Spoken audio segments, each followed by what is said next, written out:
Christ alone, my hope is found. He is my life. Shalom saudara. Sekarang saya ingin mengajak saudara membaca bagian terakhir dari khotbah di bukit. Matius pasal yang ke-7 ayat 24 sampai 29 berbunyi demikian. Setiap orang yang mendengar perkataanku ini dan melakukannya, ia sama dengan orang bijaksana yang mendirikan rumahnya di atas batu. Kemudian turunlah hujan dan datanglah banjir, lalu angin melanda rumah itu, tapi rumah itu tidak rubuh, sebab didirikan di atas batu. Tetapi setiap orang yang mendengar perkataanku ini dan tidak melakukannya, ia sama dengan orang yang bodoh yang mendirikan rumahnya di atas pasir.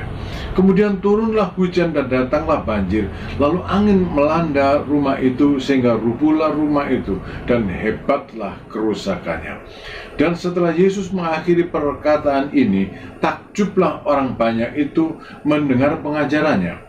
Sebab ia mengajar mereka sebagai orang yang berkuasa, tidak seperti ahli-ahli Taurat mereka.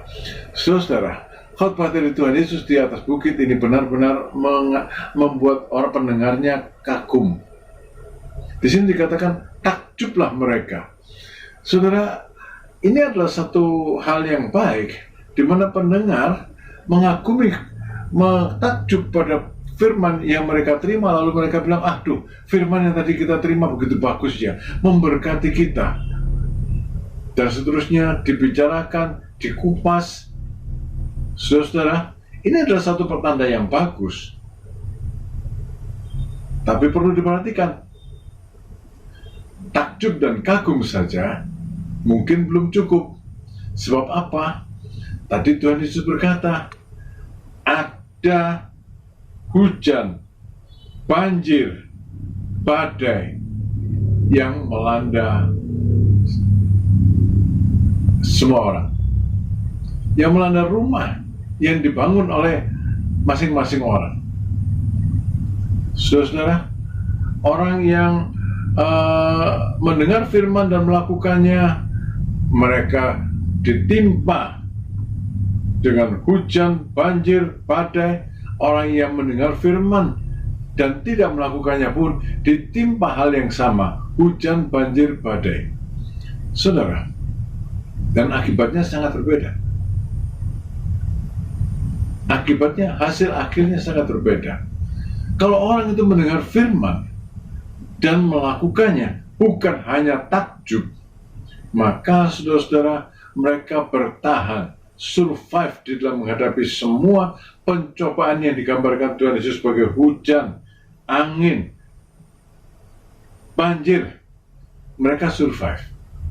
Tapi sebaliknya, kalau orang hanya takjub saja dan namun tidak melakukannya, maka pada waktu pencobaan yang digambarkan Tuhan Yesus sebagai hujan, banjir, dan angin menerpa kehidupan mereka, menerpa rumah mereka, rumah itu roboh dan hancur. Mereka tidak bisa bertahan sampai kepada akhirnya. Akhir kata, saudara-saudara, mendengar firman, kagum dan takjub, membicarakan, bilang haleluya, amin, itu bagus.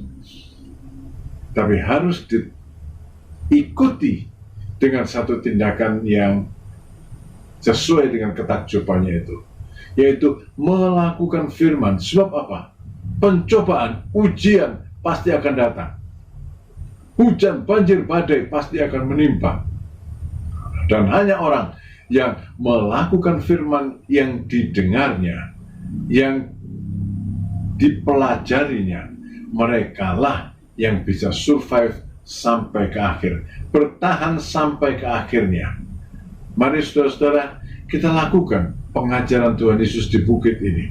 Kita lakukan apa yang diajarkan, supaya hidup kita kokoh, kuat di tengah-tengah dunia yang penuh dengan masalah dan pencobaan ini. Tuhan memberkati saudara. Amin.